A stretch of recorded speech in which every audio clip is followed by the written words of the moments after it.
Today we are going to learn how to make a perforated crinoline design.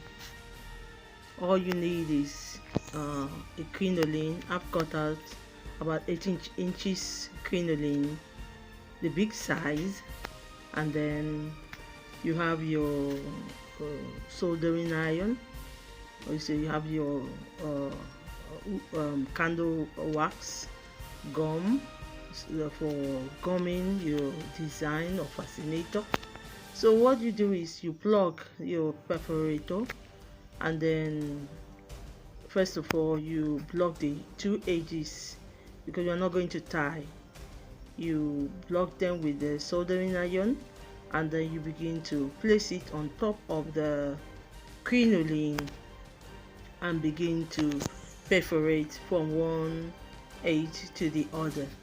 You perforate it depending on the design. If you want big design or small circle design, it depends on you. So you begin to place the soldering iron on the crinoline.